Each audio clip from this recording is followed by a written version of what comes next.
আরো অনেক আছে যে রাসূল সাল্লাল্লাহু আলাইহি ওয়াসাল্লামকে ভালোবাসার প্রমাণ, এবং এইটা কিয়ামতের দিন কি কি কাজে লাগবে। যেহেতু আমরা কিয়ামতের ময়দানে আছি এবং এর ভয়াবহতা নিয়ে আছি, প্রথম কথাটাই আমি হাদিসটা নিয়ে এসেছি এই জন্য যে সাহাবীদের মধ্যেও এই ধরনের একটা প্রবণতা ছিল বা কিউরিওসিটি ছিল, আগ্রহ ছিল, আসলে কিয়ামতটা হবে কখন, তাই না? এমনকি জিবরিল আলাইহিস সালাম যখন আসলেন তখন দুনিয়াতে বহু প্রশ্ন ছিল, তাই না? গুরুত্বপূর্ণ প্রশ্ন কি? ঈমান, ইসলাম, ইহসান বা ইখলাস, এগুলো ছিল। তার মধ্যে একটা প্রশ্ন ছিল যে কখন কিয়ামত হবে, তাই না? জিবরিল জিজ্ঞেস করেছেন না করেন নাই? তার মানে এটাও একটা গুরুত্বপূর্ণ। এই জন্য কিয়ামতের গুরুত্ব বোঝানোর জন্য আর তেমন কিছু বলার দরকার নাই যে প্রায় 10-11টা সূরা এই নামে নাজিল করে, এবং প্রত্যেকটা সূরায় এই কিয়ামত নিয়ে আল্লাহ রাব্বুল আলামিন আলোচনা করেছেন। কিয়ামতের ময়দানে সবাইকে একত্রিত করা হবে। বিশেষ করে আল্লাহ রাব্বুল আলামিন বলছেন ওয়ায়াউমা ইউহশারু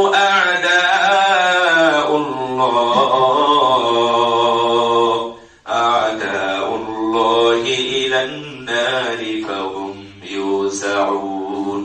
কিয়ামতের ময়দানে আল্লাহ যারা শত্রু, আপনারা কি আল্লাহ শত্রু না বন্ধু? আমরা আল্লাহকে অভিভাবক মানি, এবং আমরা কিয়ামতের দিন আল্লাহ আয়াতে আল্লাহ রাব্বুল আলামিনের বিশেষ পরিচর্যায় তার গুরুত্বপূর্ণ ফেরেশতাদের সাথে যেন আমরা হাসর এবং শেষ পর্যন্ত জান্নাত পর্যন্ত যেতে পারি। আমিন। আল্লাহ যেন আমাদের সেই দলের অন্তর্ভুক্ত করে নেন। তাহলে আল্লাহ বললেন আ'দাউল্লাহ, সূরা এটা হামিদ সারিদা 19, 20, 21, 22 চমৎকার কথাগুলো আছে। আপনারা বুঝতে পারছেন, আমি তো বলতে পারবো না এখন, আমি অনেক সময় দিয়ে ফেলেছি। তো এখানে আল্লাহ রাব্বুল আলামিন আ'দাউল্লাহ, আল্লাহর শত্রু। নাউযুবিল্লাহ, বলেন তো নাউযুবিল্লাহ। আমরা কেউ আল্লাহর শত্রু হতে চাই? আল্লাহর শত্রু কারা? যারা বেনামাজি বা বেঈমান, মুনাফিক বা সুদখোর, ঘুষখোর, নষ্টভ্রষ্ট অথবা বেপরদা, বেহায়া, বা যারা জালেম ইত্যাদি, এগুলো আল্লাহর শত্রু। এগুলো প্রমাণ এটা আল্লাহর শত্রু। ফাহুম ইউসাউন, তারপরে তাদেরকে আলাদা আলাদা লাইন করা হবে। এটা হলো সুদখোর, ঘুষখোর, বেনামাজি, বেরোজাদার, যাকাত অস্বীকারী, বেপরদা মহিলা যারা আছে, তাদের সবাইকে এইভাবে লাইনে করে দাঁড় করানো হবে। এবং যারা চামড়ার ব্যবসা করত, এটা আমি এই জন্য বলতেছি, চামড়াতে যাদের এই সৌন্দর্য প্রকাশ করে, সৌন্দর্য দিয়ে যারা রুজি ইনকাম করত, আল্লাহ রাব্বুল আলামিন তাদেরকেও এক কাতারে করবেন। আস্তাগফিরুল্লাহল আযীম। তখন তাদের কাছ থেকে সাক্ষী নেবেন, তাদেরকে জিজ্ঞাসা করবেন। এখানে একটা চমৎকার কথা আপনাদেরকে বলি, যে আমি বলি যে আল্লাহ রাব্বুল আলামিন, আপনারা সবাই জানেন যে আল্লাহ জিজ্ঞাসা করবেন, কি কি জিজ্ঞাসা করবেন? তার হাতকে, তার পাকে, তার জিহ্বা, মুখমণ্ডল, এমনকি তার চামড়া, তার কান, তার চোখ, এই সবগুলোকে জিজ্ঞাসা করবেন নাকি করবেন না? তথ্য, চমৎকার তথ্যটা মনে রাখবেন এবং আপনারা খুশি হবেন।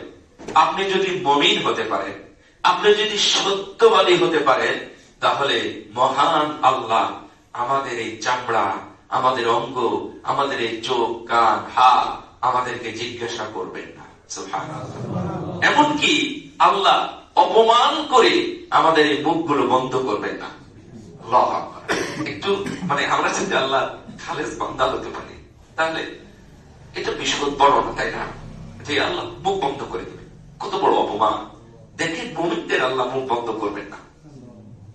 প্রথম আমি ওইটা একটু টাচ দিয়ে দেয়, তাহলে বুঝতে পারবেন। যেমন রাসূল সাল্লাল্লাহু আলাইহি ওয়াসাল্লাম বলছেন, আল্লাহ পাপী বান্দাদের ডাকবে। এখন আমি আপনি কি পাপী না নিষ্পাপ? সবাই পাপী, আমরা সবাই পাপী, এবং এটাই আমি আল্লাহর কাছে গর্ব করব। কিন্তু আমি পাপী আর অন্য পাপের মধ্যে পার্থক্য হলো, আমি স্বীকার করতে পারবেন না? হ্যাঁ, যারা স্বীকার করে আল্লাহ তাদেরকে মুহাব্বত করে এবং আল্লাহ তাদেরকে ক্ষমা করে দেন। কিয়ামতের ময়দানে যদি অভ্যাস আপনার দুনিয়াতে করতে পারেন ভাইরা, কিয়ামতের ময়দানে যদি আল্লাহকে একবার বলতে পারেন, হ্যাঁ এটা আমার পাপ, এটা আমার খাতা, এই কথা বলার সঙ্গে সঙ্গে আপনার সমস্ত পাপগুলো ঢেকে দিয়ে আপনার জন্য আল্লাহ পুরস্কার দিবেন, সঙ্গে সঙ্গে পুরস্কার। আর যদি আপনি উল্টা পাল্টা করেন, তাহলে স্টেপ বাই স্টেপ যাবে। লাঠিটা কার? লাঠিটা যদি আমার না হয় তাহলে আমি চুরি করেছি। তাহলে যদি জিজ্ঞাসা করে যে এই লাঠিটা কোথায় থেকে কিনেছো, তাহলে আমি যেহেতু চোর, তাহলে আমি সত্য বলতে পারছি না, তাহলে মিথ্যা বলতে হবে কোন জায়গা থেকে। তাহলে কোন জায়গা থেকে কিনেছি, তো জিজ্ঞেস করবে কোথায় থেকে কিনেছো, কত টাকা দিয়ে, কবে। এই প্রশ্নের উত্তর গুলো চোর মিথ্যা বলবে না সত্য বলবে? সব মিথ্যা বলবে। কিন্তু আপনি একজন মুখলেস তাওহীদপন্থী বান্দা, আপনাকে জিজ্ঞাসা করলে বলবেন যে না, এই পা আমার।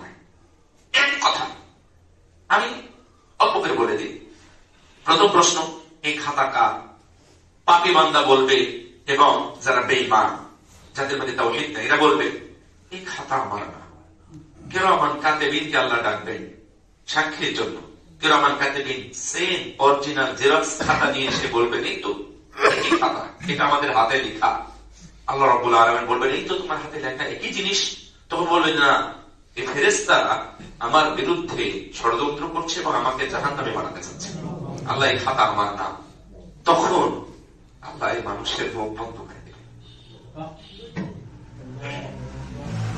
আপনারা মানুষের মুখ বন্ধ করে দিবেন। কত সুন্দর কথা বলি আমরা, কত সুন্দর সাজিয়ে মিথ্যাগুলো আমরা উপস্থাপন করি।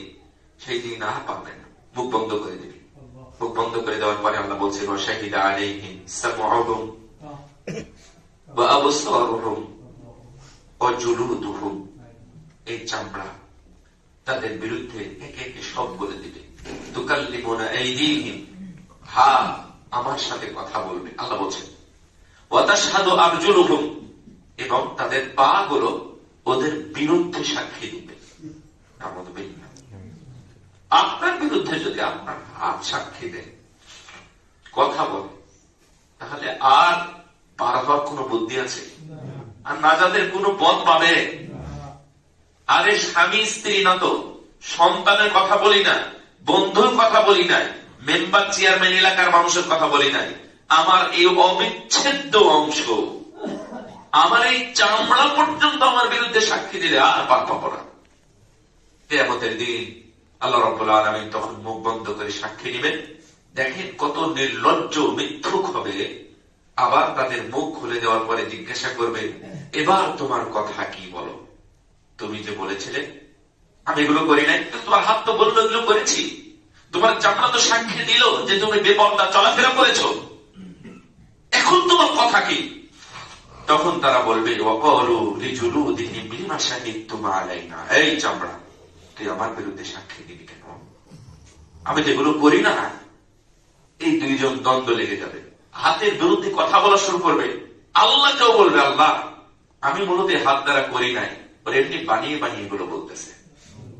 চিন্তা করেন।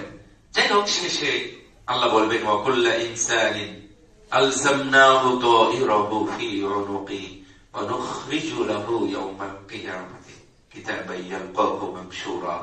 আমি প্রত্যেকটা মানুষের গলায় যে মেমোরি কার্ড ঝুলিয়ে রেখেছি, এতে ক্যামেরা আছে, এতে অডিও রেকর্ডার আছে, এর পিকচার আছে, ছবি আছে, 3D পিকচার আছে, এমনকি রচনা সহ বর্ণনা, ডকুমেন্টারি সবকিছু মেমোরি কার্ডে সেভ করা আছে। আমি আল্লাহ সেই দিন মানুষের সামনে সব অডিও ভিডিও সহ প্রকাশ করে দেব। আল্লাহর কাছে পদ্ধতি আছে। তখন বলবেন ইকরা কিতাবাকা কাফা বিনাফসিকাল ইয়াওমা আলাইকা হাসিবা। এবার আর জিজ্ঞাসা নয়, তোমারটা তুমি পড়ো, তারপরে সিদ্ধান্ত নেই জাহান্নামের দিকে হাঁটা দাও। ফেরেশতারা নাক চুবানি দিবে, নাক ছাঁচড়ানি দিয়ে উপর করে লাঞ্ছিত অবস্থায় বেইজ্জতের সাথে তাদেরকে জাহান্নামের মধ্যে নিক্ষেপ করবে। ভাইরা আমার, এই কিয়ামতের ময়দানে বাঁচার 1 নাম্বার পথ, এই অংশেরই আরেক ভাগ দেখেন। আল্লাহ রাব্বুল আলামিন আরেকজনকে ডাকবেন। এটা কার? তখন বান্দা, আমি আপনি বা তাওহীদপন্থী যারা থাকবে তারা বলবে যে আল্লাহ এটা তো আমারই পাপ। মুখটা মলিন হয়ে 99টা খাতা একদিকে অবস্থান করছে। আল্লাহ এটা তো আমারই, লা ইউগাদিরু সগীরাতান ওয়ালা কাবীরাতান ইল্লা আহসাহা। একটাও ছাড় দেওয়া হয় না, কিন্তু সে যে আমার, এতে কোনো সন্দেহ নেই। আল্লাহ এই সত্য বলার কারণে মহান আল্লাহ সঙ্গে সঙ্গে তাকে একটা চিরকুট গিফট দিবেন। আল্লাহু আকবার। আপনারাও গিফট পাবেন ইনশাআল্লাহ। এই গিফটের কাগজে, কার্ডে লেখা আছে আশহাদু আল্লা ইলাহা ইল্লাল্লাহ ওয়া আশহাদু আন্না মুহাম্মাদান আবদুহু ওয়া রাসূলুহু। এইটা যারা দুনিয়াতে পড়বে বা পড়তো, তাদের জন্য এই গিফট আল্লাহ দিয়ে দিবেন। বলবেন, যাও 99টা খাতার বিপরীত পাল্লা নেকির পাল্লা, নেকির পাল্লা খালি পড়ে আছে, তুমি এটা নিয়ে গিয়ে রেখে দাও। রাখার সঙ্গে সঙ্গে মহান আল্লাহ নেকির পাল্লাটা ভারী করে দেবেন। তাহলে কালেমা শাহাদাতটা আপনারা ভুলবেন না, কন্টিনিউ করবেন। শুধু ওযুর পরেই না, যখন যখন মনে হবে তখনই কালেমা শাহাদাত পড়বেন। আশহাদু আল্লা ইলাহা ইল্লাল্লাহু ওয়া আশহাদু আন্না মুহাম্মাদান আবদুহু ওয়া রাসূলুহু।